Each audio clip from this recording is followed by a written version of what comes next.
তোমার সৃষ্টি যদি হয় এত সুন্দর, না জানি তাহলে তুমি কত সুন্দর, কত সুন্দর।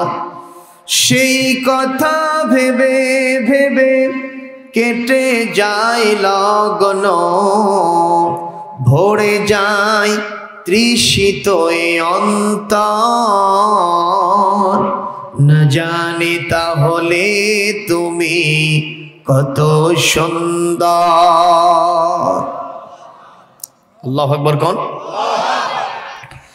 যে পাখি পালিয়ে গেল সুদূরে, যে নদী হারিয়ে গেল তেপান্তরে, সেই পাখি সেই নদী যদি এত সুন্দর, না জানি তাহলে তুমি কত সুন্দর, কত সুন্দর। কথা বলেন না কেন? ঠিক না? ঠিক। জোরে বলেন আল্লাহু আকবার, জোরে বলেন মারহাবা। মুসলমান বানর চিন্তা করলো, যেই মনিব এতক্ষণ ধরে আমাকে কাঁধে বহন করলো, দ্বীপ্রহের প্রখর রৌদ্র খরতাপের ভিতর নিজে কষ্ট করলো, সেই মনিব আরামের সাথে একটু ঘুম পারবে, আর মাসি এসে ডিস্টার্ব করছে। আমি এই মাসিকে সহ্য করব না, মাসি আমি তাড়ায় দেব, আমি মালিককে শান্তির সাথে ঘুম উপহার দেব। চিন্তা ভালো না খারাপ? জোরে বলো। এক পর্যায়ে বানর মাসিরে তাড়ায় দিয়েছে।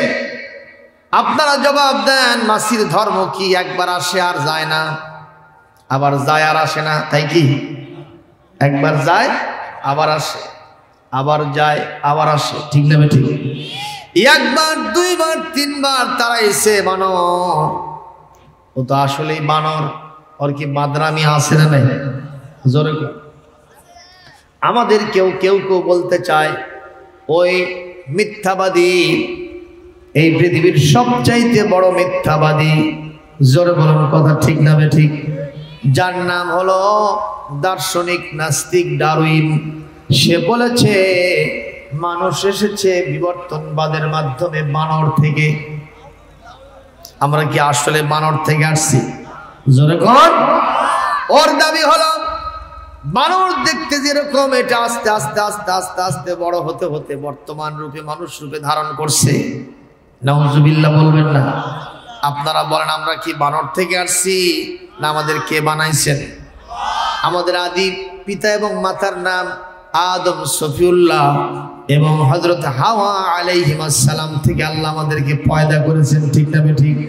কোরআনে কারীম সূরাতুন নিসা 1 নম্বর আয়াত, ওয়াবাসসা মিনহুমা রিজালান কাসীরান ওয়া নিসা।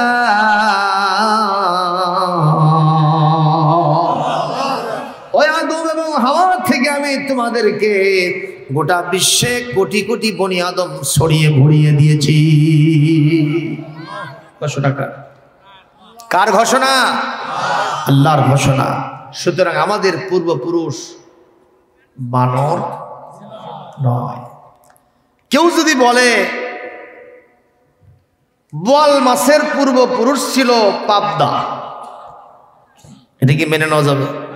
কথা কন না কেন? এটা কি মানার মতো? কেউ যদি বলে শোল মাসের পূর্বপুরুষ হলো 60 মাস, এটা কি মানার মতো? কথা কন না কেন? এইসব মানুষের মাথায় কিচ্ছু নাই।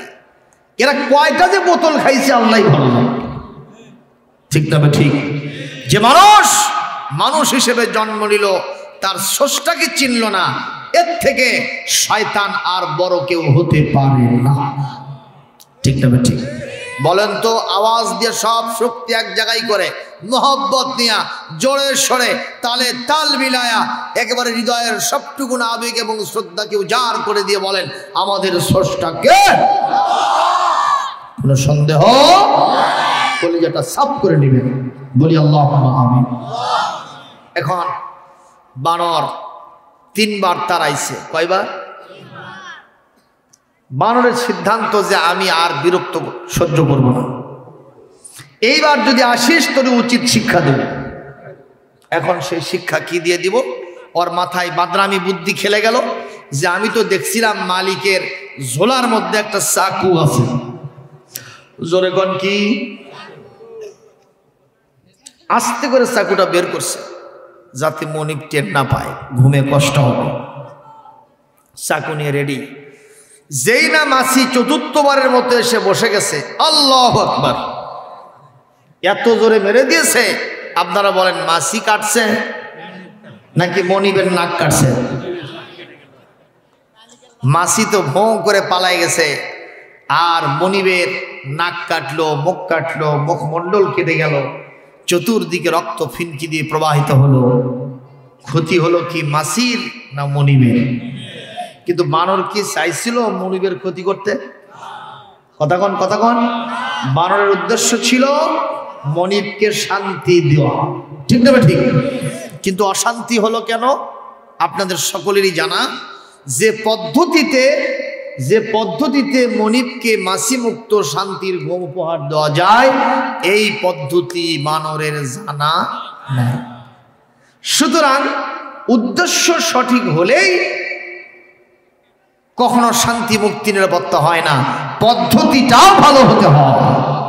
কথাগণ, আমার এই জমিনটাকে ভালো করার জন্য, শান্তি মুক্তি নিরাপত্তা দেওয়ার জন্য, সন্ত্রাস মুক্ত করার জন্য, দারিদ্র মুক্ত করার জন্য, এই দেশ থেকে সমস্ত জল ঝামেলাকে মুক্ত করে দেশটাকে একটা স্বাধীন সার্বভৌম করার জন্য হাজারো চেষ্টা 1971 সন থেকে চলছে।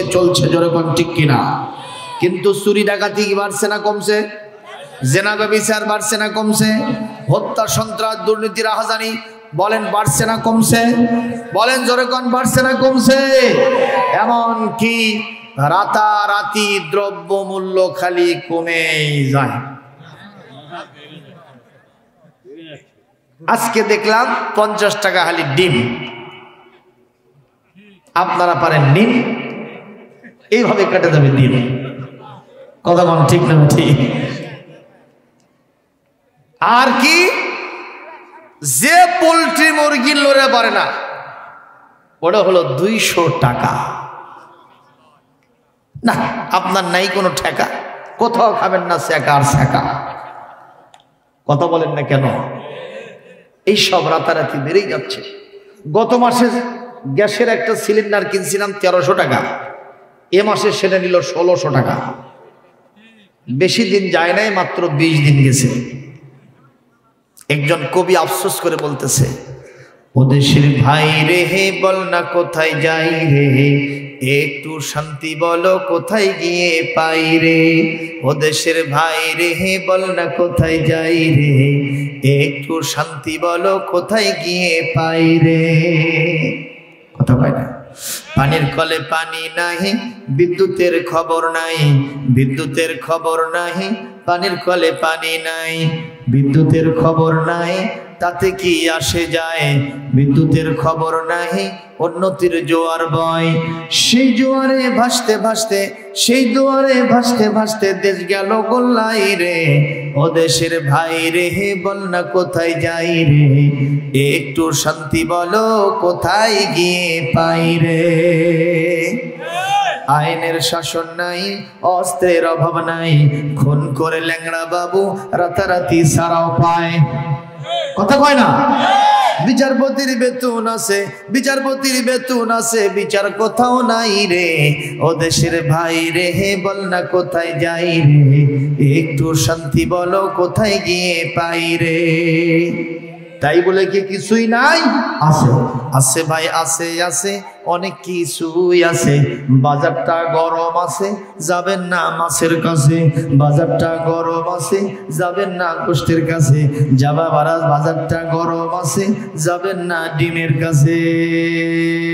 পেঁয়াজের ঝাঁজ আছে, মরিচের ঝাল বেড়েছে, বাজারের আগুনেতে, বাজারের আগুনেতে পুড়ে হবি চাই রে। ও দেশের ভাই রে হে বল না কোথায় যাই রে, একটু শান্তি বলো কোথায় গিয়ে পাই রে। কতক্ষণ ঠিক কিনা? আজকের অডিয়েন্সকে সামনে নিয়ে এই কথা দ্বারা কণ্ঠে শুরুতেই বলতে চাই, শান্তি মুক্তি নিরাপত্তার গ্যারান্টি কেবলমাত্র শুধুমাত্র একমাত্র মহাগ্রন্থ আল কোরআনের কোনো বিকল্প হবে না, হবে না, হবে না। ঠিক না ঠিক? বলতেই চাই সব তন্ত্র মন্ত্র মতবাদ দেখা শেষ, এবার আল কোরআনের বাংলাদেশ। যারা রাজি আছেন দুহাত তুলে আল্লাহকে দেখা। লিল্লাহে তাকবীর, লিল্লাহে তাকবীর। আল কোরআনের আলো সারা দুনিয়ায় জালো, বাংলাদেশে জালো। কোরআন সুন্নাহ যেখানে, শান্তি আছে সেখানে। কোরআন সুন্নাহ যেখানে, নারে তাকবীর। আলহামদুলিল্লাহ। হাত নামান। কষ্ট পাইলেন? কষ্ট পাইলেন? বানরের মনের উদ্দেশ্য সৎ হলেও পদ্ধতি ভালো না হওয়ার কারণে শান্তির চেয়ে অশান্তি হলো। কথা বলে না? প্রত্যেক দল মতেরই কর্মসূচি উদ্দেশ্য হলো ভালো, কিন্তু পদ্ধতি খারাপ। একমাত্র যিনি আমাদের স্রষ্টা তিনিই জানেন কোন মতে কোন পথে শান্তি মুক্তি নিরাপত্তা হবে। আমি আজকে সেই কোরআন থেকে একটু আলোচনা করতে চাই। তাতে কি আপনাদের কোনো আপত্তি পাই? আছে কি কোনো অবজেকশন ভাই? এদের মধ্যে রেসিট হয়েছে কোরআনে কারীমের 17 নম্বর সূরা 15 নম্বর পারা। সূরার নাম সূরাতু বানি ইসরাঈল, আয়াত নম্বর 9 এবং 10। আজকের আলোচনা হবে ফসাফস, ইনশাআল্লাহ জান্নাতও হবে খুব ফসাফস। জোরে কোন মারহাবা, আর জোরে কোন মারহাবা। আল্লাহ রাব্বুল আলামিন এই আয়াতের ভিতরে বলেন, ইন্না হাযাল কুরআন, নিশ্চয় এই কোরআন ইহদি রাস্তা দেখায়, পথ দেখায়, লিল্লাতি হিয়া আকওয়াম, এমন একটা পথ যেই পথটা হলো স্ট্রেট ওয়ে, সরল এবং সোজা পথ, অত্যন্ত শক্তিশালী পথ। এটা কোরআন যিনি মানেন তাকে কোরআন দেখায়। শুধু তাই নয়, আল্লাহ রাব্বুল আলামিন কোরআনের 2 নম্বর কাজ হলো ওয়ায়ুবাশশিরুল মুমিনিনা আল্লাযীনা ইয়ামালুনাস সালিহাত।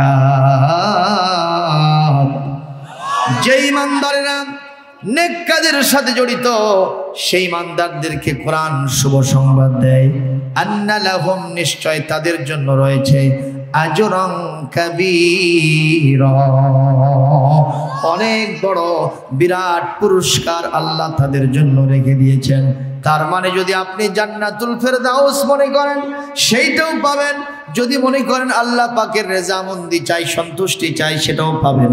তার মানে যদি বিশ্ব নবীর হাতের হাউজে কাউসারের পেয়ালা, তার সুপারিশ শাফাআত যদি চান, আল্লাহ আপনাকে সেটাও দান করবেন। জোরে কোন সুবহানাল্লাহ।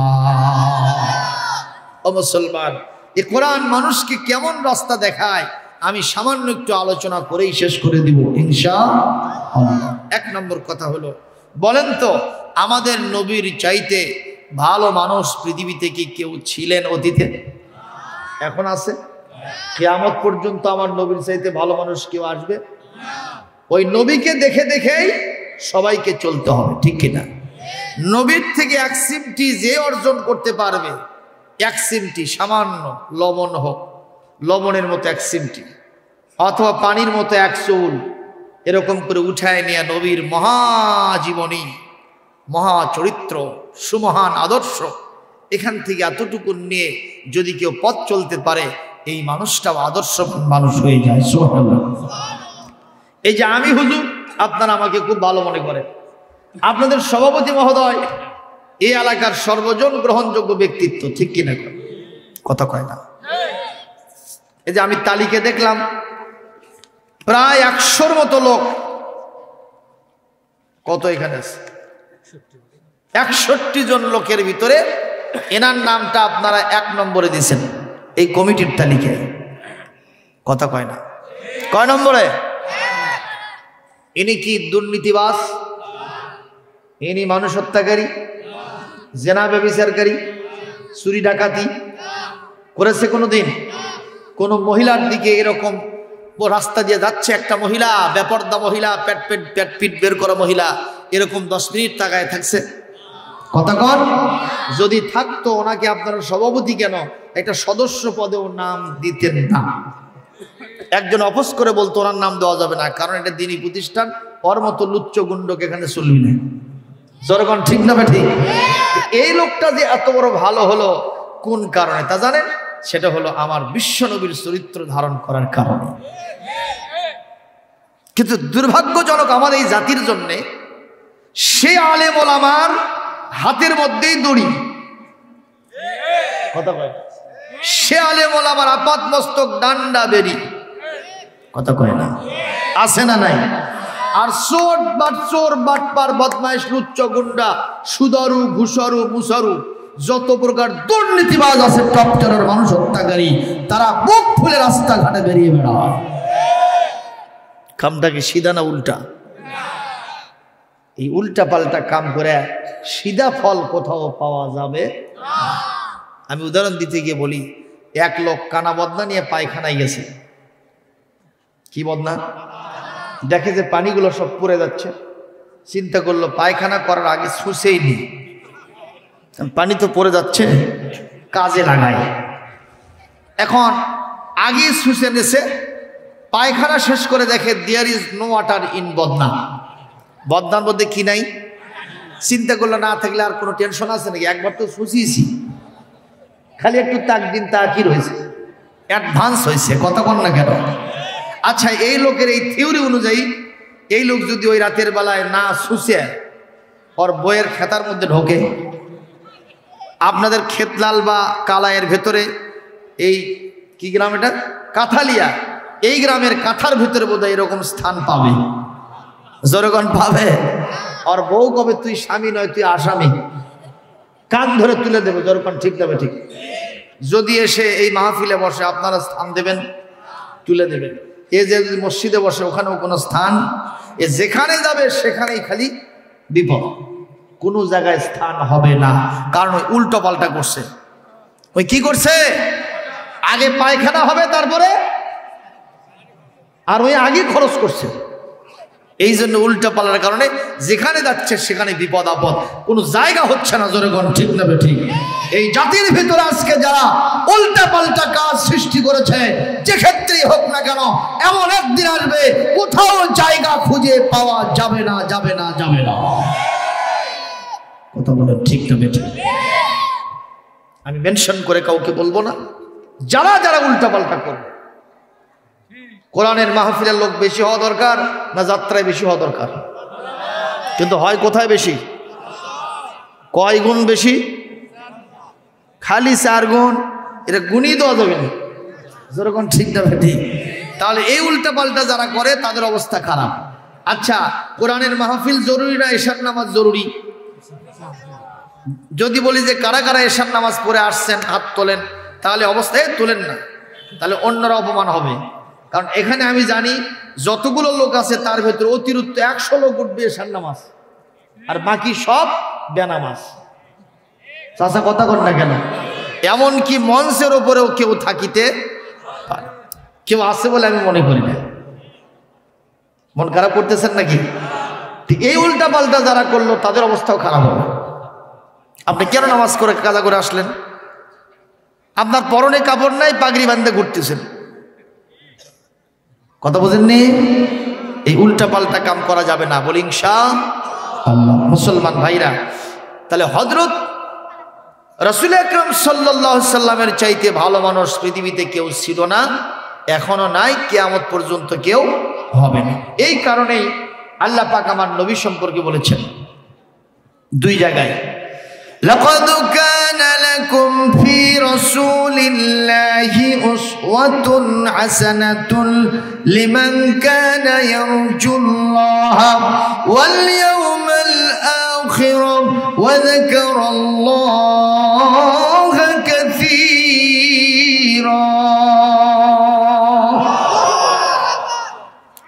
সূরা আল আহজাব 21 নম্বর আয়াত। আল্লাহ বলেন, নিশ্চয় আমার রসুলের আমি আমার প্রেরিত পুরুষ, আমার রসুলের জীবনের মধ্যে তোমাদের জন্য উত্তম আদর্শ আছে। যারা আমি আল্লাহকে পেতে চাও, আখিরাত পেতে চাও, আর আমাকে বেশি বেশি স্মরণ করতে চাও, তাদের জন্য আমার রসুলের আদর্শের কোনো বিকল্প নাই। সুবহানাল্লাহ। কোরআন কারীম সূরাতুল হাসর ৭ নম্বর আয়াত আল্লাহ বলেন, মা আতাকুমুর রাসূলু ফাখুযুহু ওয়া মা নাহাকুম আনহু ফান্তাহু। আমার রাসূল তোমাদেরকে যা দিয়েছেন তোমরা সেটা হাত পেতে নাও, ধরে নাও, গ্রহণ করো, কাজ করো, জীবনের সব ক্ষেত্রে কাজে লাগাও। আর আমার রাসূল যেখান থেকে নিষেধ করেছেন সেগুলো ছেড়ে দাও। কার কথা? ও মুসলমান, এখান থেকে বোঝা গেল আমার রাসূলের আদর্শ আমাদের গ্রহণ করতে হবে, আর তার চরিত্রটাও ফুলের চাইতেও পবিত্র। ঠিক না ঠিক? কোরআন কারীম সূরাতুল কলম 13 নম্বর আয়াতে 4 নম্বর আয়াতে আল্লাহ পাক বলেন, 4 নম্বর আয়াতে আল্লাহ পাক বলেন, ওয়া ইন্নাকা লাআলা খুলুকিন আযীম, and verily you are of sublime morals. হেরবে আপনাকে আমি একটা মহত্তম চরিত্রের উপরে প্রতিষ্ঠিত করেছি। আপনার চরিত্র মাপার যন্ত্র এবং ফিতা গোটা পৃথিবীতে কোথাও আবিষ্কৃত হয় নাই, এমন এক মহান চরিত্রের উপরে আপনাকে আমি প্রতিষ্ঠিত করেছি। সুবহানাল্লাহ। এখান থেকে বোঝা যায় আমার নবীর চরিত্র ফুলের মতো নয়, ফুলের চাইতেও পবিত্র। জোরে বলুন ঠিক না ঠিক? আমরা অনেক নেতার জন্য স্লোগান দেই, আমার নেতার চরিত্র ফুলের মতো পবিত্র, নামাজ নাই 1 ওয়াক্ত, গম চুরিতে পাকাপোক্ত, গাঁজা ছাড়ে না 5 ওয়াক্ত, নাস্তিকদের খুবই ভক্ত, আলেম ওলামার উপরে খুবই শক্ত। জোরে বলা ছিল নাই? কিন্তু আমার নবী সেই রকম ছিলেন না। এত ভালো মানুষ, সেই মানুষটার কাল্লা কাটার জন্যে হযরত ওমর সিদ্ধান্ত নিয়েছে। কারণ মক্কার গভর্নমেন্ট ঘোষণা করছে মুহাম্মাদের কল্লা যে এনে দিতে পারবে এই মরুভূমির জাহাজ খ্যাত 100টা লাল উট তাকে পুরস্কার দেওয়া হবে। সবার আগে হযরত ওমরের মাথাটা গরম হয়ে গেছে। সোজা কথা নয়, 100টা লাল উট পাওয়া যাবে, এক একটা উট হলো মরুভূমির এক একটা জাহাজ। ঠিক না ঠিক? সবার আগে হযরত ওমর বাড়িতে এসে অন্যদেরকে ফাঁকি দেওয়ার জন্যে, ঠকানোর জন্যে, নিজেই সবগুলো লাভ করার জন্যে খোলা তরবারি, ধারালো তরবারি নিয়ে রাস্তায় ভিতরে হাঁটতেছেন, ঊর্ধ্বশ্বাসে চলতেছেন। রাস্তার ভিতরে দেখা যায় কিছু মানুষ বাম ধারে একটু জটলা করে, এক জায়গায় জটলা করে, চতুর্দিকে দাঁড়ায় আছে তাল নিয়া। হযরত ওমর কিউরিসিটি বশত জিজ্ঞেস করলেন, ইয়া আইয়ুহান নাসু মাযা তাসনাউনা ফি হাযাল মাকান, এই জায়গাতে তোমরা কি করো? ওরা বলতেছে, ওমর তোমাকেই তো খুঁজতেছি। বলে কেন? বলে দেখো আমাদের মাঝখানে একটা গাভী আছে, এই গাভীর পেটের ভিতর থেকে মেবি হতে পারে তার বাছুর, এখন পর্যন্ত জন্ম নেয় নাই। কি যেন আওয়াজ দিয়া আমাদেরকে শোনাতে চায়, বোঝাতে চায়, কিন্তু গাভীর বাছুরের ভাষা তো আমরা বুঝি না। তোমার তো অনেক মেধা আছে, যোগ্যতা আছে, তোমার তো কানটা অনেক শার্প, যদি সামান্য আস্তে করে কেউ কিছু বলে সেটাও তোমার কানে ঢোকে। ওমর তুমি একটু কান পাতো তো, এই গাভীর বাছুর কি বলে আমরা সেটা বুঝি না, তুমি একটু কান পাতো, দেখো তো কি বলে গাভীর বাছুর। হযরত ওমর এই কথা শুনে আস্তে করে তার কানটা পাতায় দিলেন। গাভীর বাছুর এখনো জন্ম নেয় নাই, সে ওখান থেকে তার ভাষায় আওয়াজ দিয়ে বলতেছে, ওমর তুমি যত বড় শক্তিশালী আর বীর পুরুষ হও না কেন, বিশ্ব নবীর মাথা তুমি কাটতে পারবা না, বরং তোমার মাথায় ওই বিশ্ব নবীর কদম মোবারকে দিয়ে আসতে হবে। জোরে কোন মারহাবা, আর জোরে কোন আল্লাহু আকবার। আপনারা বলেন, ওমর আমার নবীর মতো একজন আলো ঝলমল পরিবেশের মানুষকে হত্যা করতে যাচ্ছে, তাহলে ওমর কি আলোতে আছে না অন্ধকারে আছে? ওমরের চোখের সামনে জালতের পর্দা আছে, কথা কয় না। আর যার চোখে ছানি পড়ে এই সব কিছু কি পরিষ্কার দেখে না ঝাপসা দেখে? কথা কন না কেন? ঝাপসা দেখে না? ওমর ঝাপসা দেখতেছে, অন্ধকার দেখতেছে। আমার নবীর মতো আলো ঝলমল পরিবেশের মানুষটাকে সে চিনতে ব্যর্থ হচ্ছে। ঠিক না ঠিক? ও মুসলমান, ওমর চিন্তা করলো গাভীর বাছুর এরকম আওয়াজ দিচ্ছে, তাহলে আমি কি সামনে যাব নাকি পিছনে ব্যাক গিয়ার মারব?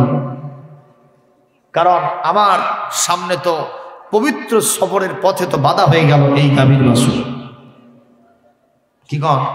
কোন রাস্তায় যদি যাওয়ার সময় কেউ বাধা দেয়, কোন রাস্তায় যদি যাওয়ার সময় কেউ বাধা দেয়, তাহলে এই লোকটার মন খারাপ হবে না? মন খারাপ হবে না? হযরত ওমরের মন খারাপ হয়ে গেল। তিনি চিন্তা করলেন যাব না যাব না, যাব না যাব না, দোদুল্যমান। হঠাৎ করে মনের ভিতরে একেবারে মাইন্ডের ভিতরে মস্তিষ্কে চক্কর মারছে, আরে এই যে সাফা পাহাড়ে নাকি মোহাম্মদ বসে আছে, আর কয়েক কদম গেলেই তো পাবো, খালি একটা কোপ মারবো, ধর থেকে কাল্লা বিচ্ছেদ হবে, নিয়ে এসে আবু জেহেলের হাতে দেব, 100 লাল উট পুরস্কার পাবো। আমার থেকে বড় লোক আর কে হতে পারে? আপনারা বলেন বিষয়টা কি এতই সোজা? হ্যাঁ, আমার নবীর মাথা নেওয়া এটা কি খুব সোজা ব্যাপার? কারণ আমার নবীর সাথে যে শক্তি আছে তিনি কে? জোরে বলেন না। আল্লাহর ঘোষণা কোরআনে কারীমের 2 জায়গায়, সূরাতুল মায়েদার 67 নম্বর আয়াতে আসছে এবং সূরাতুল হিজরের 93-94 নম্বর আয়াতে আসছে। সূরা আল মায়েদার 67 নম্বর আয়াতে কি আসছে সেটা শোনেন আগে। আপনাদের কষ্ট হচ্ছে নাকি? আমি কিন্তু বলেছি ইনশাআল্লাহুল আজিজ ধৈর্যচ্যুতি ঘটবে এমন ওয়াজ আমি আপনাদের সামনে করব না। বলেন ইনশাআল্লাহ। তেলাওয়াত শুনবেন আর জোরে আল্লাহু আকবার দিবেন। বলি ইনশাআল্লাহ। ইয়া আইয়ুহার রাসূল বাল্লিগ মা উনজিলা ইলাইকা মির রাব্বিক ওয়া ইন লাম তাফআল ফামা বাল্লাগতা রিসালাতাহু ওয়াল্লাহু ইয়াসিমুকা মিনান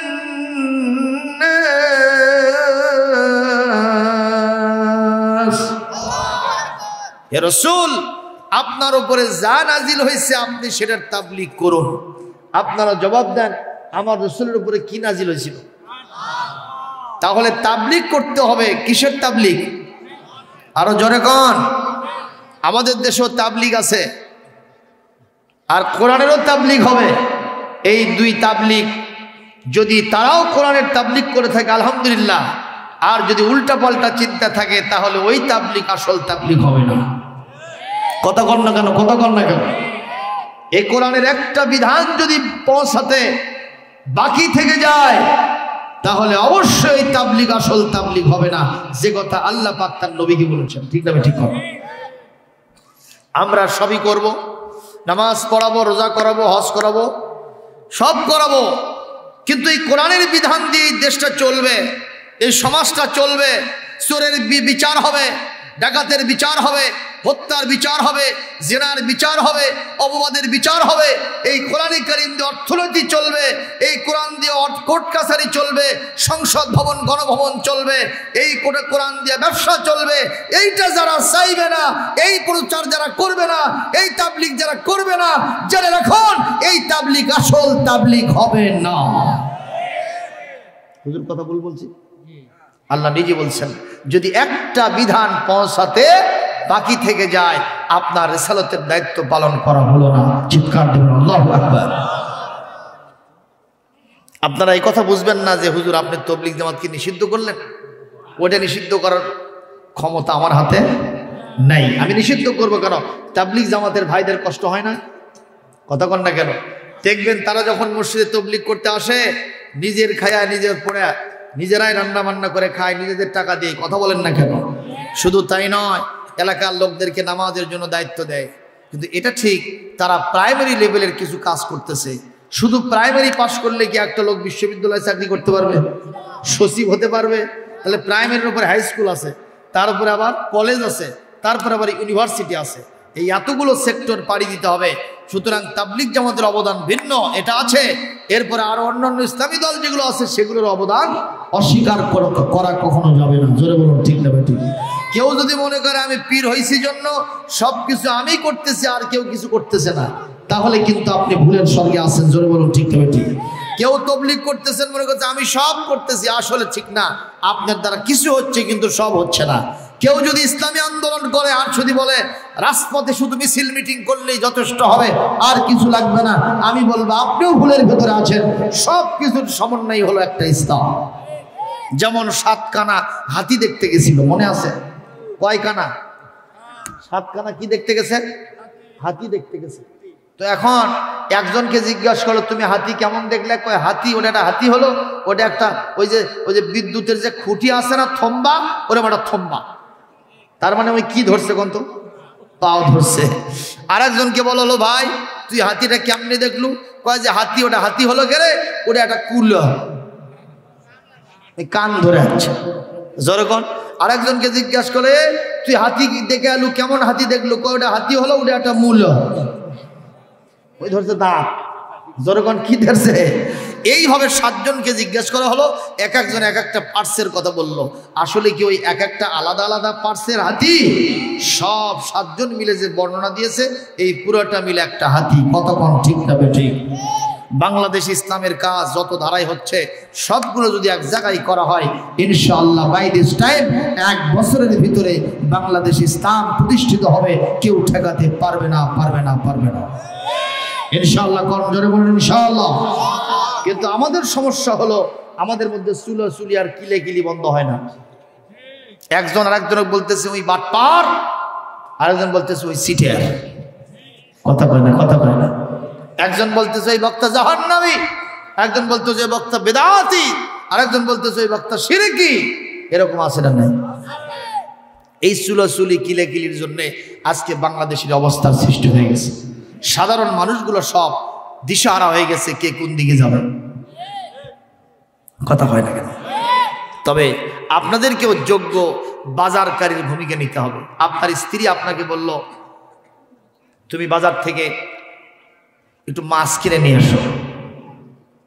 কি কিনে আনো? এখন মাছ কিনতে গেছেন, চিন্তা করলেন আজকে আমি রুই মাছ কিনবো। জোরে বলুন কি মাছ? রুই মাছ কিনবো। তো এখন রুই মাছ তো আর একজন নিয়ে বসে নাই, অনেকে রুই মাছ নিয়ে বসে আছে, ঠিক না ঠিক? এখন আপনি প্রত্যেকটা দোকান দেখে বেতাল হয়ে গেছেন, বেহুশ হয়ে গেছেন যে কিনি কুন্ডে। এখন হিসাব কিতাব না পায়া দিশাহারা হয়ে বাড়ির যে স্ত্রীর কাছে ব্যাগ ফেলে দিয়ে করছেন এতই দোকান আছে কুন্ডে কেনবো ঠিক পাইনি। তাহলে ওই স্বামী আপনাকে বাড়ির চান্স দেবে?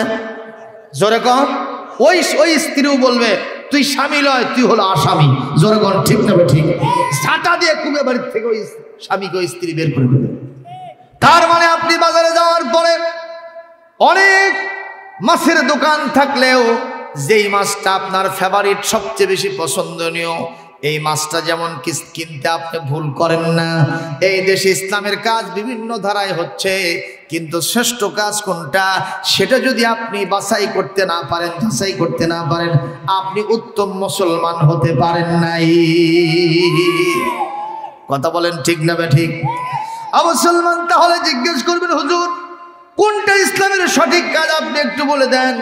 আল্লাহর নবী বলেছেন কিয়ামতের পূর্ব মুহূর্তে একটা নয় দুইটা নয় আমার উম্মত ৭৩ দলে বিভক্ত হবে। কত দল? আরো জোরে কোন? ৭৩ দলে বিভক্ত হবে। সব ৭২টা দল জাহান্নামে চলে যাবে, একটা দল শুধুমাত্র আমার নেতৃত্বে জান্নাতে যাবে। সাহাবীরা বলেন হুজুর সেই দলটা কোনটা? নবীর ইরশাদ অনুযায়ী আপনাদের সামনে আমি বলছি। রাসূল বললেন মা আনা আলাইহি ওয়া আসহাবি,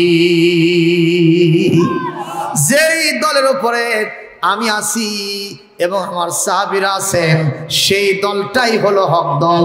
এই দল ধরবা সরাসরি আল্লাহর জান্নাতে চলে যাবা। সাহাবীরা কি নামাজ পড়েন নাই? তাহলে আমাদের নামাজ পড়তে হবে। সাহাবীরা রোজা রাখছেন কিনা, হজ করছেন কিনা, যাকাত দিয়েছেন কিনা, দাওয়াতি কাজ করছেন কিনা, সাহাবীরা কোরআন দিয়া রাষ্ট্র চালাইছেন কিনা, এ জোরে কোন। তাহলে আমাদেরকেও চালাইতে হবে। আপনি যদি ডিফার করেন, আপনি যদি মানব রচিত মতবাদ দিয়ে দেশটা শাসন করেন, আপনি সাহাবীদের দলে থাকতে পারেন নাই। কথা কোন ঠিক না ঠিক? হযরত ওমর, আবু বকর, ওসমান, আলী রাদিয়াল্লাহু তাআলা আলাইহিম আজমাইন, তারা খোলাফায়ে রাশেদা হিসেবে দায়িত্ব পালন করেছেন। বলেন তো তাদের কনস্টিটিউশন, সংবিধান নিজেদের বানানো নাকি আল্লাহর কিতাব ছিল? কোনটা কোনটা? আরো জোরে কোনটা ছিল? মুসলমান। সুতরাং আসুন আমরা সবাই মিলে আল্লাহর কিতাব এবং সুন্নাহকে ধারণ করি, আল্লাহর জান্নাতে আমরা চলে যাই। জোরে বলি আল্লাহুম্মা আমিন। আমার ভাইরা, হযরত ওমর এক পর্যায়ে সিদ্ধান্ত নিলেন, আমি আর দেরি করতে পারি না, আমি যাব। গরুর বাছুর কি বললো আর না বললো ওদিকে তাকানোর টাইম আমার নাই, আমি সামনে অ্যাডভান্স করতে থাকবো। ওমর আবার খোলা তরবারি নিয়ে ঊর্ধ্বশ্বাসের সামনের দিকে ছুটে চলতেছে। কিছু দূর যাওয়ার পরে আল্লাহর নবীর এক নতুন সাহাবী, নবমুসলিম, যার নাম নুঈম বিন আব্দুল্লাহ, তিনি ওদিক থেকে অ্যাডভান্স করতেছেন। সামনাসামনি ওমরের সাথে দেখা হয়ে গেছে। হযরত ওমরের রাস্তার মাঝখানে আড়াআড়ি ভাবে দাঁড়ায় গিয়ে বলেন, আইনা তাযহাবু ইয়া ওমর, ওমর তুমি কই যাও? হযরত ওমর বললেন, আযহাবু ইলা মুহাম্মদ, আমি মুহাম্মাদের কাছে তার দফা করার জন্য যাচ্ছি। বলেন তো আল্লাহর নবীর সাহাবী কি তাকে ছেড়ে দিবে? ছেড়ে দেবে? সেটা আমরা যদি হতাম, একজন লোক একজন আলেমকে হত্যা করতে যাচ্ছে, আলেমক সাইজ করতে যাচ্ছে, আর আমাকে যদি কোনো ছাড়া দে, আমি আলেমক কাজ খতম করবো, তখন হয়তো আমার বাবা তুই যা, আমি তাও বাসি, আলেম জাহান্নামে চলে যাব। কতক্ষণ ঠিক নেবে ঠিক? আমাদের বিশ্বাস এত পুরো, মহব্বত এত কম। যদি কেউ আপনাকে এসে বলে, ওই বাইতুল মুকাররমের ইমাম সাহেব মসজিদ থেকে বের হওয়ার সময় আসর নামাজ পড়ে যাচ্ছিল, এক জোড়া জুতো পছন্দ হয়েছে, ওটা তুলে নিয়ে চলে গেছে, ধরা পড়ে তাকে আবার পেটন দিছে। মুসলমানদের বিশ্বাস এতই কমতি, এতই পাতলা, হয়তো কিছু মুসলমান বলতেও পারে মানুষ যখন হবারও পারে। কথা পায় না? আপনি কি এটা বিশ্বাস করতে পারেন? জনগণ পারেন? আমরা তো বিশ্বাস করে ফেলেছি, অমুক আলেম সাহেব জেনা করেছে, মানুষ হত্যা করেছে, মানুষের বাড়িতে আগুন লাগাইছে, ওই ভানু শাহকে মাঝে মাঝে জেনা করেছে। একটু চিৎকার দিয়ে নাউজুবিল্লাহ বলা যায় না? আমরা তো বিশ্বাস করে ফেলেছি। আশ্চর্য কথা, মানুষ ময়াকার দুন্তর নয়া সুগার আর পেটকানা মধ্যাংশ হয়েছে জন্য সব মানুষ কি এক? কথা কয় না এক? ওই ক্লাসে গিয়ে এক স্যার জিজ্ঞেস করছে, বাবা বলো তো দুধ আর বিড়ালের মধ্যে কি পার্থক্য? এক ছাত্র বলতেছে, স্যার দুধ আর বিড়ালের মধ্যে কোনো পার্থক্য নাই। স্যার তো চমকে উঠছে, কয় কিরে কোথায় দুধ আর কোথায় বিড়াল, এই দুটো এক বানাইছে কেমনে? বাবা এই দুইটা এক কেমনে হলো, মিলজুল কেমনে হলো, সিমিলারিটি হলো কেমনে? ছেলেটা বলতেছে, স্যার বোঝেন না, দুধেরও ছানা হয়, বিড়ালেরও ছানা হয়। আপনারা জবাব দেন, দুধের ছানা আর বিড়ালের ছানা, দুই ছানা কি একই ছানা? ও বানান দেখছে 6 আকার দুনতান 9 আকার। আচ্ছা দুধের ছানা এটা দিয়া যা হবে, বিড়ালের ছানা দিয়ে সেটা হবে? এই যে আজকে আপনাদের গ্রামে গ্রামে আত্মীয় স্বজন আসে নাই আশেপাশে, এ জামাই যদি এসে থাকে, জামাইকে কি আপনি বিড়ালের ছানা দিয়ে বিদায় করতে পারবেন? ওখানে কিসের ছানা দেওয়া লাগবে? দুধের ছানা। এবং সেটার যে জয়পুর হাটের মিষ্টি, কয়েকদিন আগে আমি এই কালা এই পাশে শালবন মাদ্রাসা আছে না, এখানে ওয়াজ করলাম। আমাদের শামীম ওসমানী সাহেব বক্তা সাহেব আছে, উনি আমাকে দাওয়াত দিয়েছিলেন, প্রধান বক্তা ছিলাম। তো উনি যাওয়ার সময় আমাকে 2 কেজি ওজনের 2টা মিষ্টি দিছে। জীবনে যে মিষ্টি দেখি নাই সেটা দিছে, এত বড়, একেবারে কাতল মাছের সাইজ। আছে নাকি আপনাদের এলাকায়? তো এটা কি দিয়া হবে? এটা কি দিয়া? নাকি বিড়াল দিয়া হবে? তো ওকেও জিজ্ঞেস করছে, তুমি এক বানালে কত? বানান তো একই। আচ্ছা বানান একই হলে কি অর্থ একই হয়? জোরে কোন? মানুষ, আলেম সাহেব মানুষ, জালেম সাহেব মানুষ, দুই মানুষ কি একই মানুষ? ফার ডিফারেন্স, আসমান জমিনের তফাৎ, রাত দিনের মতো তফাৎ। কথা বলেন না কেন? আলেমের শানে আল্লাহ কোরআনে কারিমে শত শত আয়াত নাযিল করেছেন। ইন্নামা ইয়াখশাল্লাহা মিন ইবাদিহিল উলামা, আমার বান্দাদের মধ্যে আমার আলেমরা আমাকে সবচেয়ে বেশি ভয় করে। কার সার্টিফিকেট? সুতরাং জালেমের পক্ষে এরকম একটা সার্টিফিকেট নাই, বরং জালেমের বিপক্ষে সার্টিফিকেট আছে। বলবেন কোথায় আছে? কোরআনে কারীম খেয়াল করুন, সূরাতু আলে ইমরান ঠিক 140 নম্বর আয়াত। আল্লাহ কি বলছেন শুনেন, ওয়াল্লাহু লা ইউহিব্বুজ জালিমিন।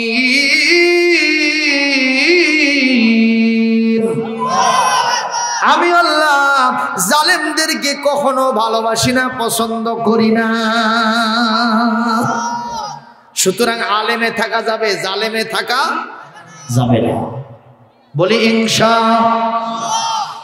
হযরত ওমর বলতেছেন, আমি মুহাম্মাদের দফা রফা করতে যাব। আপনারা কি বললেন? পারবে? জোরে কোন পারবেন? এক পর্যায়ে আল্লাহ পাক কোরআনে কারীমে ঘোষণা দিচ্ছেন, সূরাতুল হিজর 93-94 নম্বর আয়াত, ফাসদা বিমা তুমারু ওয়া আ'রিদ আনিল মুশরিকিন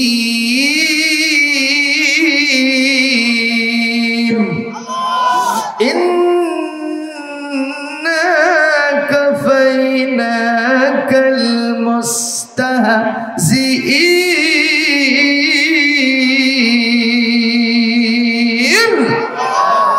আল্লাহ পাক বলেন, নবী হে, আপনার উপরে যা নাজিল করেছি, নির্দেশ দিয়েছি, আপনি সেটা দারাজ কণ্ঠে প্রকাশ্যে প্রচার করতে থাকুন।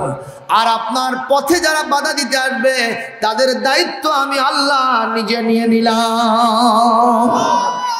সুতরাং আমরা যতই দেখতেছি ওমর যত হামবে তামবে আর বীর পুরুষত্ব দেখায় আর সামনে অ্যাডভান্স করতেছে, এই হিরোটা কি হয়ে যাবে?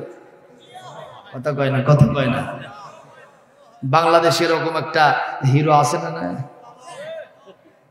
কি আলম, কি চ্যালেঞ্জ মারতেছে, কথা বলতেছে আমি জিরো হয়, আমি হিরো কোনোদিন জিরো হয় না। বলতেছে হিরো কোনোদিন জিরো হয় না, আসুক না উনি সাহেব, আমার সাথে লাগুক, পারবি না। সত্যি তাই, মাত্র কয়েক ভোটে ঠকছে ভাই। প্রথম দেখলাম 904 ভোট, আবার আজকে পেপারে দেখলাম 834 ভোট। কি হচ্ছে আল্লাহ ভালো জানে। জনগণ ঠিক নেবে, কষ্ট পাইলেন আমার কথা? সম্মানিত ভাইয়ের আমার, আল্লাহর কোন হিরোকে জিরো করতে খুব বেশি টাইম লাগে না। একটু খেয়াল করে দেখেন না কেন, গত রাত্রিতে এবং গত 2 দিন ধরে আমাদের পার্শ্ববর্তী দেশ তুরস্ক, নাম শোনেন নাই? সেই দেশে কিভাবে ভূমিকম্প হয়েছে। আমি কিছুক্ষণের ভিতরে দেখে আসলাম, নেটের ভিতরে হাজার হাজার মানুষ, কেউ বলতেছেন 25,000, 30,000 বা তার থেকে বেশি লোক পাটকাটি হয়ে পড়ে গেছে। বিল্ডিং গুলো একের পর এক খালি গুঁড়ো গুঁড়ো হয়ে পড়ে যাচ্ছে। আমি কিছুক্ষণ পূর্বে দেখলাম 2টা শিশু সন্তান, একটা বড় আর একটা ছোট, 2টাই মেয়ে, বিল্ডিং এর নিচে 4 পা পরে আছে। বড় বোন তার ছোট বোনটাকে আগলে ধরে নিয়ে আসে 18 ঘন্টা যাবত। সাংবাদিকেরা খোঁজ খবর পাইছে, কিন্তু এখন পর্যন্ত তাদেরকে উদ্ধার করা সম্ভব হয় নাই। শুধু তাদের মুখটা বের হয়ে আছে, ফেল ফেল করে তাকিয়ে আছে, আর সাংবাদিকদেরকে ডাকতেছে, আপনারা আমাদেরকে একটু উদ্ধার করেন, একটু উদ্ধার করেন। জানি না তাদের অবস্থা কি হবে। আল্লাহর কাছে দোয়া জানে, আল্লাহ তুরস্কের প্রেসিডেন্ট এরদোয়ান, তিনি গোটা বিশ্বে মুসলমানদের জন্য বড় ভূমিকা পালন করতেছে। জনগণ ঠিক নেবে ঠিক। এই মানুষটি যে দেশে বসবাস করে, সেই দেশের উপর থেকে আযাব এবং গজব আপনি উঠায় দেন। জোরে বলি আল্লাহুম্মা আমিন। আপনারা জবাব দেন, তুরস্কের জমিনে যদি এরকম বিধান, এরকম একটা ব্যবস্থা শুরু হয়ে যায়, এরকম একটা ভূমিকা শুরু হয়ে যায়, একটা ভূমিকম্পের মাধ্যমে সব লণ্ডভণ্ড হয়ে যায়, সেই মহান আল্লাহ বাংলাদেশে পারে না? জনগণ পারে না? ভূবিজ্ঞানীরা বলেছেন, বাংলাদেশের রাজধানী ঢাকাতে যদি কোনোদিন ভূমিকম্প হয়, বিশ্বের সবচাইতে বেশি ক্ষতিগ্রস্ত হবে ঢাকার মানুষেরা। লক্ষ লক্ষ মানুষ মারা যেতে পারে, কারণ অনেক চাপা বসতি, একেবারে কোনো প্রকারের প্ল্যান প্রোগ্রাম ছাড়াই বাসাবাড়ি গড়ে উঠেছে ঢাকায়। জনগণ ঠিক না ঠিক? তাহলে ভয় করা লাগবে কাকে? জোরে বলুন, জোরে বলুন। আমাদের হাতে র‍্যাব থাকুক, পুলিশ থাকুক, আর্মি থাকুক, বিজিবি থাকুক, ভাইরে যখন ভূমিকম্প শুরু হবে, ওরাই অস্ত্র ফেলে দিয়ে আগে দৌড়বে, বাঁচি কেমন? কতক্ষণ কোনো বাহিনী আমাকে আপনাকে রক্ষা করতে পারবে না। সুতরাং ভয় যাকে করব, যিনি আমাদেরকে এই ধরনের বিপদ এবং মুসিবত থেকে উদ্ধার করবেন, আওয়াজ দিয়ে জোরে বলতে হবে তার নামটা কি। তিনি নিজে বলেছেন, ইযা যুলজিলাতিল আরদু জিলজালাহা ওয়া আখরাজাতিল আরদু আথকালাহা ওয়া ক্বালাল ইনসানু মা লাহা ইয়াওমাইযিন তুহাদ্দিসু আখবারাহা বিআন্না রাব্বাকা আওহা লাহা। সূরাতুল হজ্জের শুরুতে আল্লাহ বলেন, আইয়ুহান নাসুত্তাকু রাব্বাকুম ইন্না জালজালাতাস সাআতি শাইউন আযীম। আল্লাহ রাব্বুল আলামিন বলেন, ভয় করো তোমাদের সেই রবকে, যিনি জালজালা দিলে, ভূমিকম্প দিলে এর থেকে বড় বিপদ আর একটাও হতে পারে না। জোরে কোন ঠিক না ঠিক? এই জন্য মহান আল্লাহকে শুধু ভয় করলে হবে না, ভয়ের বহিঃপ্রকাশ আমাদের জীবন লাইফ স্টাইলে দেখাতে হবে। আমরা সুদ খাইতে পারবো না, জিনা ব্যভিচার করতে পারবো না, আমরা মানুষ হত্যা করতে পারবো না, চুরি ডাকাতি দিতে পারবো না, ছিনতাই করতে পারবো না, দুর্নীতি করতে পারবো না, আলেমদেরকে কখনো শাস্তি দেওয়া যাবে না। কথা বলেন ঠিক না ঠিক?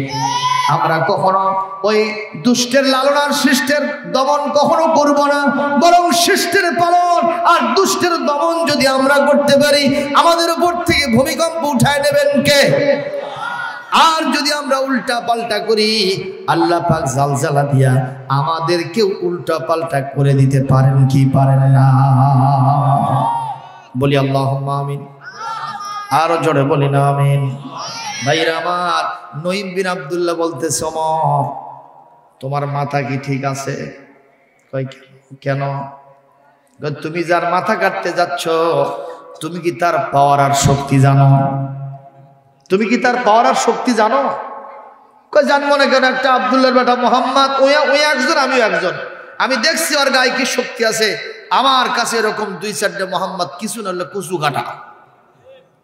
নঈম বিন আব্দুল্লাহ বলতেছে, শোনো, এখনই আমি এই নবীর দরবার থেকে আসলাম, নবীজি বলতেছেন, তাকে বলতে শুনলাম, একজন নবীর গায়ে জান্নাতের 40 জন যুবকের শক্তি থাকে।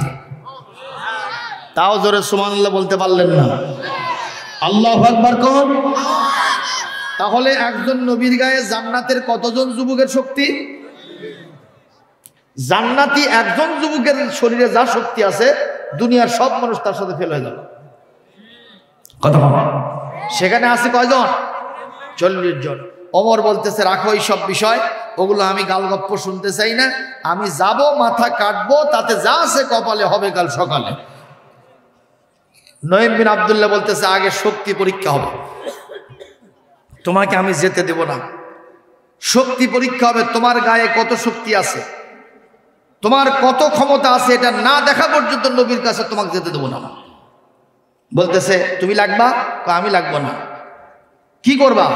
বকরির বাচ্চাকে লাগে দেবো। কিসের বাচ্চা ভাই? এই এত ফুটা বকরির বাচ্চা, ছাগল ছানা। ওমর বলতেছে, তুমি আমার মান সম্মান কিছু রাখলে? আমি হিরো আর তুমি জিরো বানালে আমার সাথে? আমি একটা হিরো আর জিরোর সাথে আমাকে লাগা দেবা? কয় না, ছোট জিনিসের সাথে দিলাম, যদি তুমি বকরির বাচ্চা দাবড়ায় ধরে দিতে পারো, তাহলে বুঝবো তোমার গায়ে শক্তি আছে, তুমি নবীর মাথা কাটতে পারবে। আর যদি বকরির বাচ্চা ধরতে না পারো, আমি উল্টা লিখে দেব, তুমি হিরো না, তুমি আসলে একটা জিরো, তুমি নবীর গায়ের মাথা কাটতে পারবে না। কে বলতেছে, দেখি ছেড়ে দাও। নঈম বিন আব্দুল্লাহ মনে করেন জাজম্যান, বিচারক, কে ফার্স্ট হয় আর কে লাস্ট হয় এটা দেখার জন্য। আপনারা বলেন তো, বকরির বাচ্চা আর গরুর বাছুর, এরা যদি জোরে পাকার মারে, 100 মোটরসাইকেল ফেল না পাস? গরুর বাছুর আর বকরির বাচ্চায় পাস করবে। কথা কয় না বলে? কথা ঠিক না? ঠিক কর। আমার এলাকায় একজন লোক, কঠিন শীতের ভিতরে ওর মাথার যে কি ঢুকছে, ওই বকরি গোসল করানো, তাও পুকুরত নিয়ে দেয়। এমন অনেক পানি ছোড়া মানুষ আছে 7 দিন গোসল করে না, ওই পানি দেখলে 10 হাত দূরে দিয়ে যায়, জোরে কোন ঠিক না বেঠিক? এই লোকের মাথায় যে কি বিমূর্তি হয়েছে, ওই বকরিকে গোসল দেওয়া হয়, গলায় রশি লাগায়া সামনের দিকে টানে আর বকরি পেছনের দিকে হেঁকো নেয়।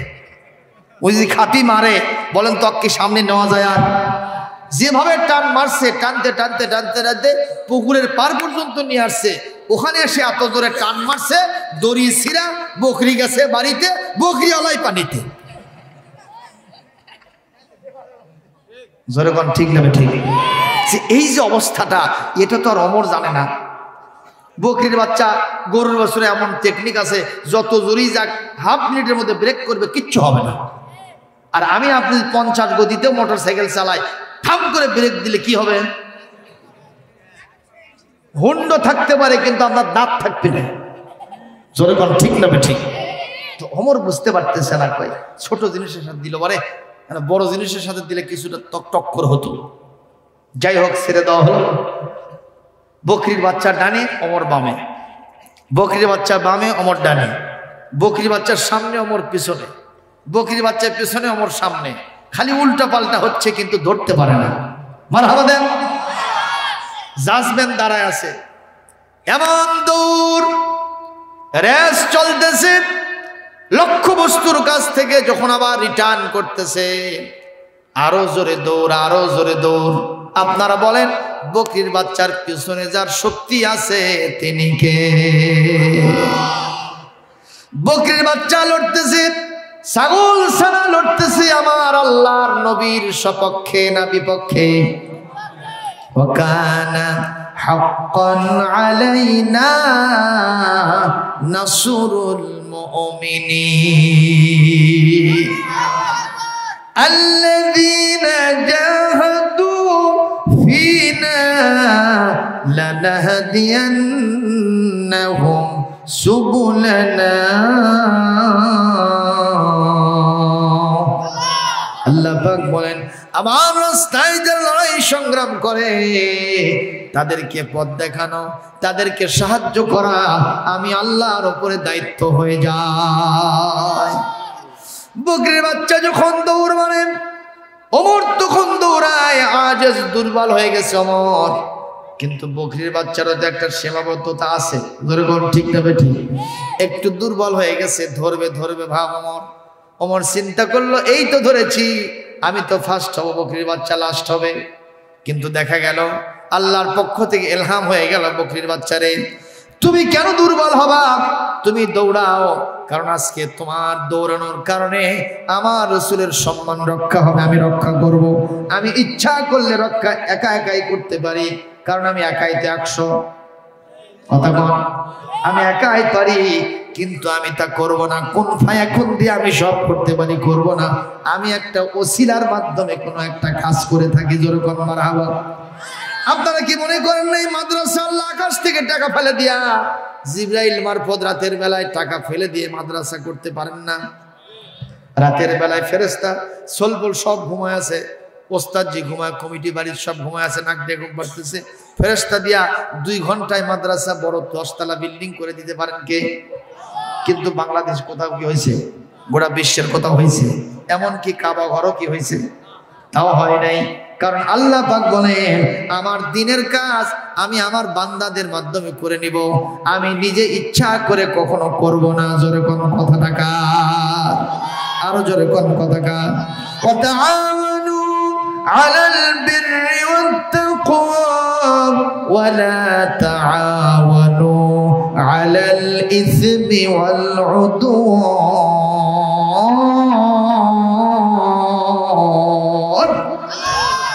আল্লাহ পাক বলেন, তোমরা ভালো কাজে, নেকির কাজে, তাকওয়ার কাজে পরস্পর সহযোগিতা করো, পাপের কাজে, সীমালঙ্ঘনমূলক কাজে কোনো সহযোগিতা করো না। বলেন তো বিধানটা যেন কার? বকরির বাচ্চার সামনে আর ওমর পিছনে। এখন ধরবে ধরবে ভাব। আল্লাহ পাক বললেন, বকরির বাচ্চা দুর্বল হওয়া যাবে না, আরো দৌড় মারতে হবে। আল্লাহর ইশারায় বকরির বাচ্চা আরো জোরে রেস করলেন। ওমর 20 হাত দূরে আছে, বকরির বাচ্চা এত জোরে জাম করছে, নঈম বিন আব্দুল্লাহর ঘাড়ে পড়ে গিয়া ফাস্ট হয়ে গেছে। আর লাস্ট হলো কে? জোরে কোন লাস্ট হলো কে? আরো জোরে কোন? ওমর হাঁপাতে হাঁপাতে এসে বলতেছে, আমি একটু অসতর্ক ছিলাম তো, এই সুযোগে বকরির বাচ্চা ফার্স্ট হয়েছে, এগিন চান্স, মানে আবার চায়, যতবার চাক না কেন ফার্স্ট হবে কে? ওমর কি হবে? লাস্ট। কারণ ক্লাসে যদি ছাত্র 2 জন হয় আর কেউ যদি আসে আমি সেকেন্ড হয়েছি, বা তাহলে কি মানে নেওয়া যাবে? আবার ছাত্র যদি 1 জন হয়, কেউ যদি রেজাল্ট কি হলো, আমি ফার্স্ট, তাও ফার্স্ট ক্লাস ফার্স্ট, এটা কি মানে নেওয়া যাবে? 2 জন লোক, এখন বকরি বাচ্চা আর ওমর, তাহলে বকরি বাচ্চা যদি ফার্স্ট হয় তাহলে ওমর কি সেকেন্ড না লাস্ট? লাস্ট হয়ে গেছে। নঈম বিন আব্দুল্লাহর কাছে এসে বলতেছে, আমি এগেন চান্স, কাম হবে না, যতই চেষ্টা করো বকরির বাচ্চা পাস করবে, তুমি ফেল করবে। খসখস করে সার্টিফিকেট লিখে দিয়েছে হাড্ডির উপরে, তুমি নবীর মাথা কাটতে পারবা না, বরং তোমার মাথা বিশ্ব নবীর কদম মোবারকে দিয়ে আসতে হবে। ওমর বলতেছে, ওগুলো রাখো, তোমার এই সব সার্টিফিকেট মানি না। মাথার ভিতরে চক্কর মারছে কত উট? 100 লাল উট।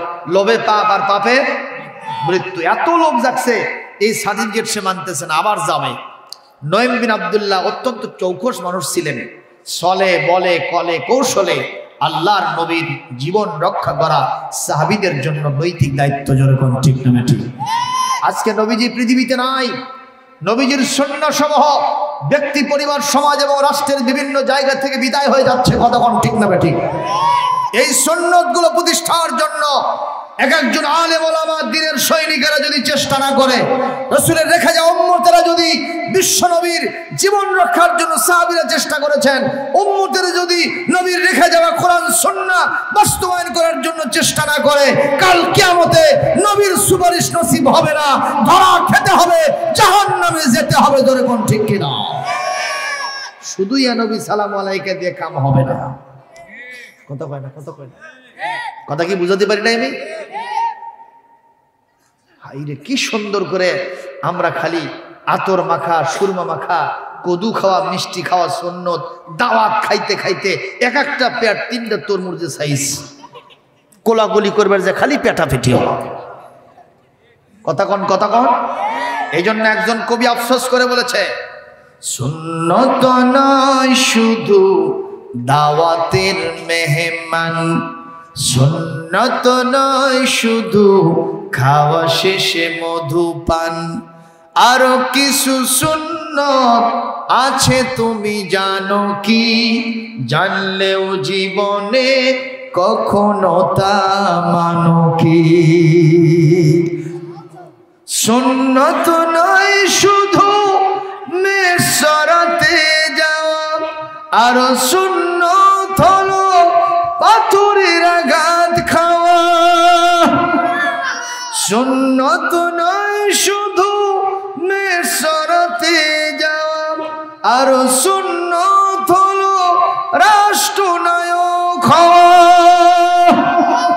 মুহাব্বতে তার খালিদ ওমর আলী আবু বকরের মতো পাশে থাকো কি? সুন্নত নয় শুধু দাওয়াতের মেহমান, সুন্নত নয় শুধু খাওয়া শেষে মধুপান, আরো কিছু সুন্নত আছে তুমি জানো কি? জানলেও জীবনে কখনো তা মানো কি? কথা বলেন ঠিক না ঠিক? যদি আতর মাখানো, মিষ্টি খাওয়া, কদু খাওয়া সুন্নত হয়, দাঁত ভাঙ্গারও একটা সুন্নত আছে। কথা কয় না? এই সুন্নতের কাছে আমরা কেউ নাই।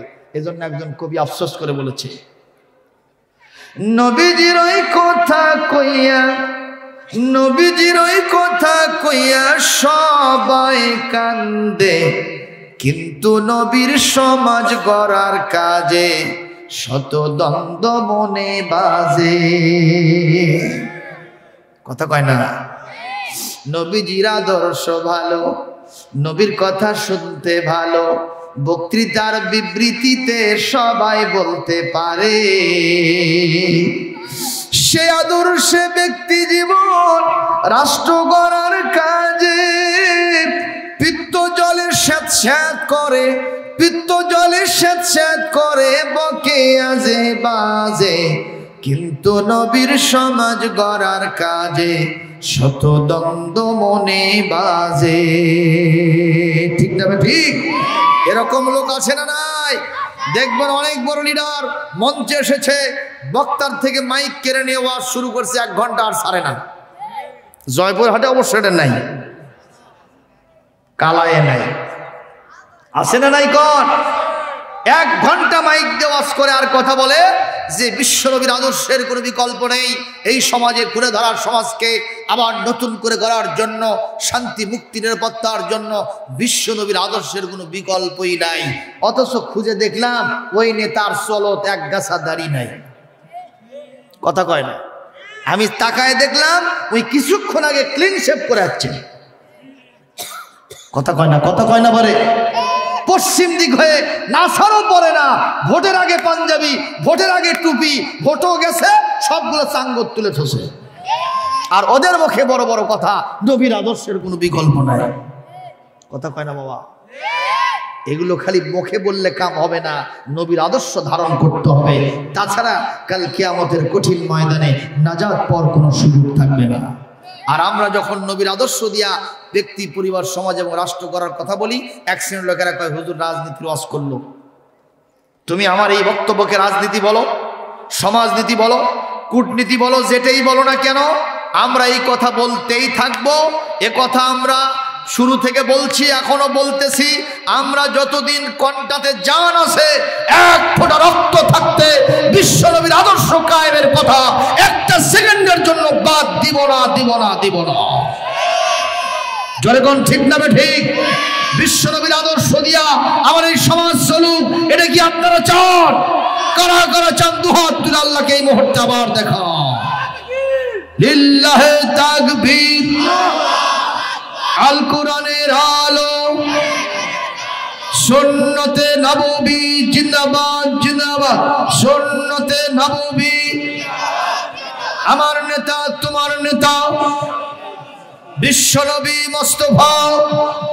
লিল্লাহে তাকবীর। আপনামান কষ্ট পাচ্ছেন ভাইরা? আর একটু চলবে না, বন্ধ করব? নঈম বিন আব্দুল্লাহ বলতেছে, ওমর চিঠি লিখে দিলাম, তুমি নবীর মাথা কাটতে পারবে না, কয়েকটা সব চিঠি রাখো, আমি যাবই।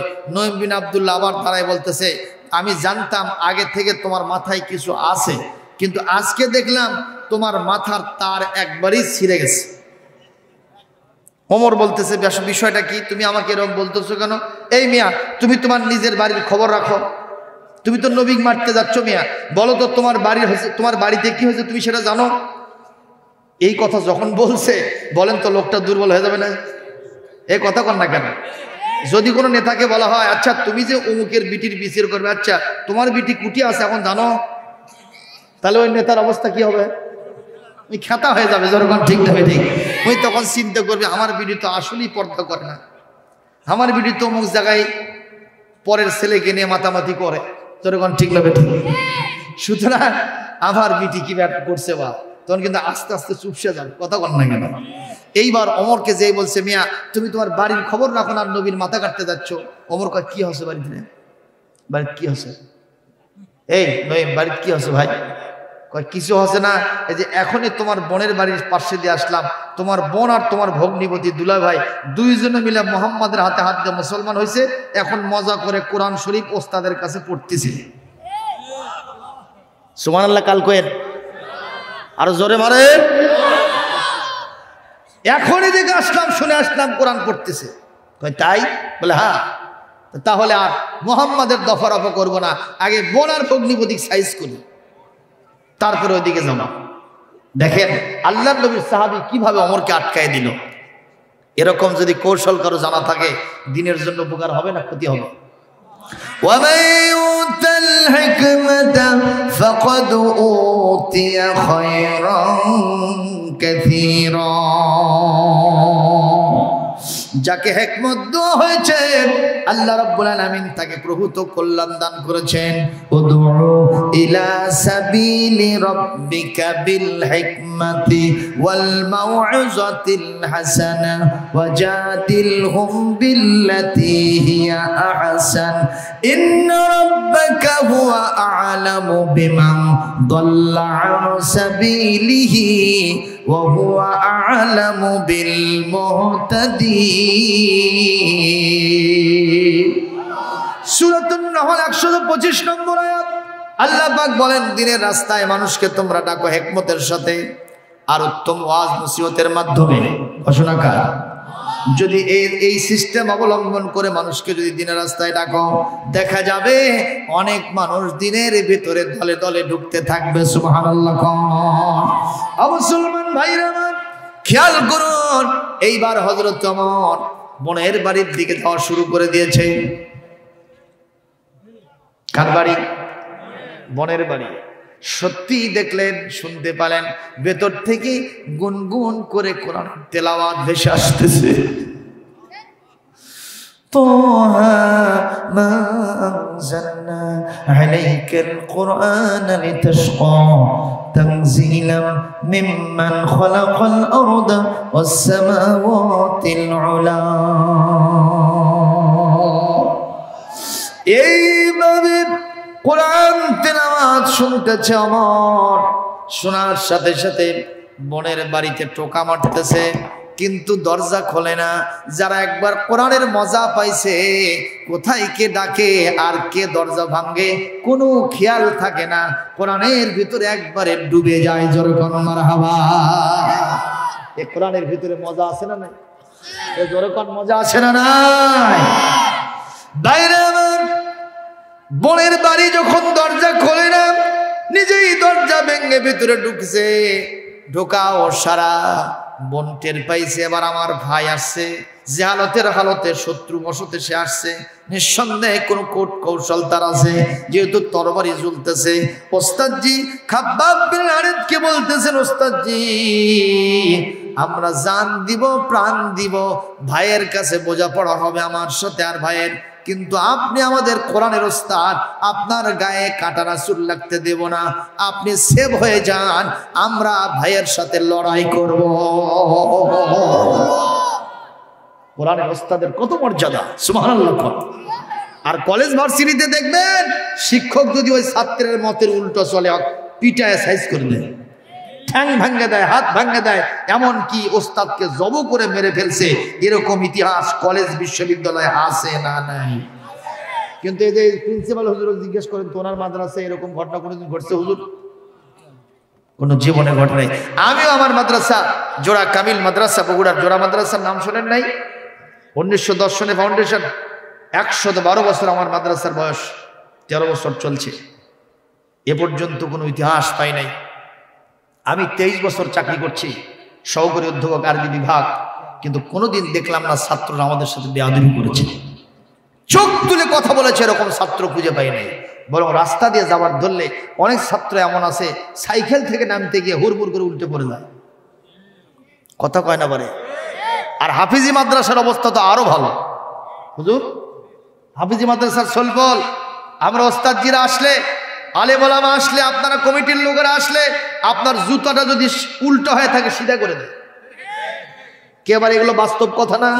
কেন সায় দেন না কেন? ঠিক না ঠিক? আপনি ইস্তেঞ্জায় গেছেন, প্রসাবখানা পায়খানায় গেছেন, বাইরে নিয়ে গিয়ে ঢিলে কুলুপ নিয়ে দাঁড়ায় আছে, তোয়াল এনে দাঁড়ায় আছে, পানি নিয়ে দাঁড়ায় আছে, অজুর পানি আপনার পায়ে ঢেলে দিচ্ছে, আবার পা কসলায় দিচ্ছে, পাও মুছে দিচ্ছে, যতক্ষণ যেতে না বলবেন ততক্ষণ থাকতেছে। এইসব দিনই প্রতিষ্ঠান, জান্নাতের টুকরা, দিনের আলো বাতি, শার, ইউনিফর্ম, ঐতিহ্য, এগুলো কি বন্ধ হবে না টিকে থাকবে?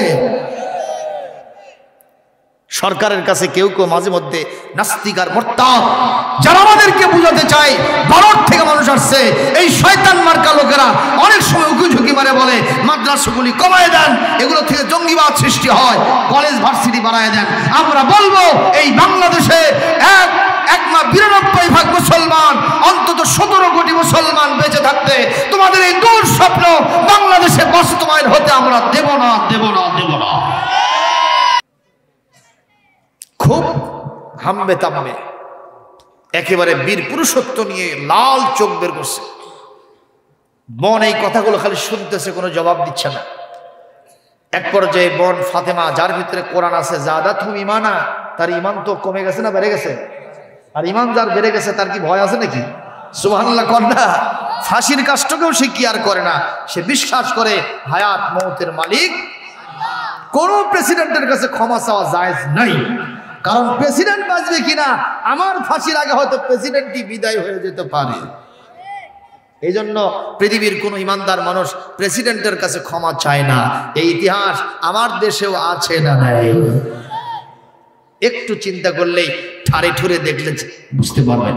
ভাইরা আমার খুব খেয়াল করেন, হযরত ওমর বলতেছে, বোন তুমি নাকি এই সব কাজ করেছো, বেদিন হয়েছো, লাত মানত উজ্জা হবলকে ত্যাগ করেছো, পৈতৃক ধর্ম ছেড়ে দিয়েছো, বাপ মার বিরুদ্ধে চলতেছো, এগুলো কি?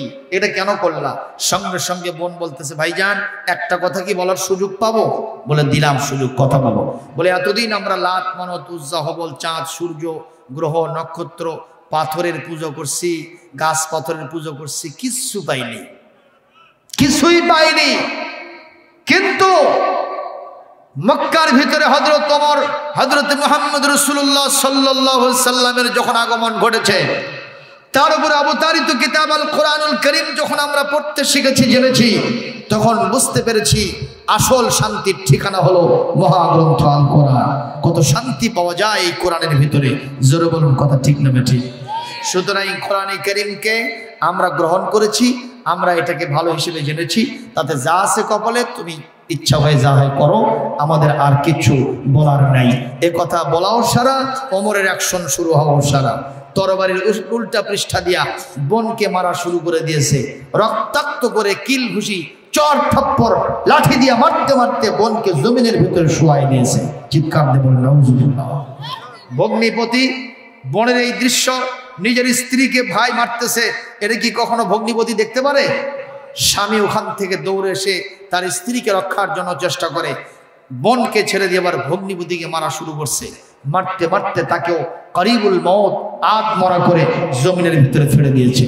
দুইজন তর পাচ্ছে দুই জায়গায়। ওমর এখন বসে থেকে হাঁপাচ্ছে, আর চিন্তার খোরাক ভেতরে ঢুকে গেছে। হাইরে, ওই যে বোন, আমার আসল বোন, সহোদরা বোন, একই মায়ের পেট থেকে, একই পিতার ঔরস থেকে জন্ম নিলাম, আর আমার বোন ওই জায়গাতে কাঁদতেছে, চেহারাতে রক্ত আর ভগ্নিপতির রক্ত। এটা আমি কি করলাম? আমি তো মানুষ হতে পারি না, আমি তো অবশ্যই এই পৃথিবীর কোনো মানবতা অর্জনকারী ব্যক্তি না। আমার ভিতরে তো কোনো সেন্স নাই, কমন সেন্স তো দূরের কথা, শুধু সেন্স নাই। এটা আমি কি করে ফেলেছি? নিঃসন্দেহে ভুল করলাম। দৌড়ে গিয়া বোনকে হাতের উপরে উঠায় নিয়েছে। সুবহানাল্লাহ। বলতেছে, বোন আমি তোমাকে মারার পরে অনুশোচনায় পড়ে গেছি বোন রে, এটা আমার বড় ভুল হয়ে গেছে বোন। তবে একটা কথা জিজ্ঞাসা করি, মাযা তাকরাইন, তুমি কি পড়তেছো সেটা আমাকে একটু দাও। সঙ্গে সঙ্গে বোন বলতেছে, আমরা যেটা পড়তেছিলাম, লা ইয়ামাসসুহু ইল্লাল মুতাহহারুন, আমরা যেটা পড়তেছিলাম এটা কোনো অপবিত্র মানুষের স্পর্শ করা জায়েজ নাই। ইন্নামাল মুশরিকুনা নাজাসুন, আপনি একজন মুশরিক, আপনি অপবিত্র, সুতরাং আপনি কোরআনকে স্পর্শ করতে পারবেন না, তাহারাত অর্জন করতে হবে। হযরত ওমর শর্ত মেনে নিয়ে তাহারাত অর্জন করলেন। কোরআনে কারীম সূরা তাহার আয়াত তার হাতে দেওয়া হলো।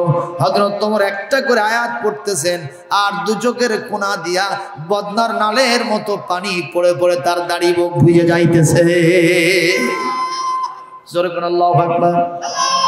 তাহা মা আনজালনা আলাইকাল কুরআনা লিতাশকা ইল্লা তাযকিরাতাল লিমান ইয়াখশা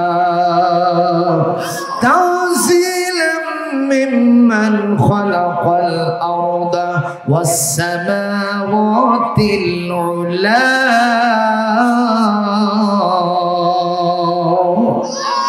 জোরে কোন আল্লাহু আকবার, আর জোরে কোন আল্লাহু আকবার। এইভাবে হযরত ওমর পড়তেছেন, পড়তে পড়তে পড়তে পড়তে 14 নম্বর আয়াতে গেছে। কত নম্বর? সূরা তাহার 14 নম্বর আয়াতে গেছে। আল্লাহ পাক যেন ওমরকে ডেকে বলতেছে, ইন্নানি আনাল্লাহু লা ইলাহা ইল্লা আনা ফা'বুদনি ওয়া আকিমিস সালাতা লিযিকরি। হযরত ওমর এই 14 এবং 15 নম্বর আয়াত যখন পড়েছেন, তিনি নিজেকে আর ধরে রাখতে পারছেন না।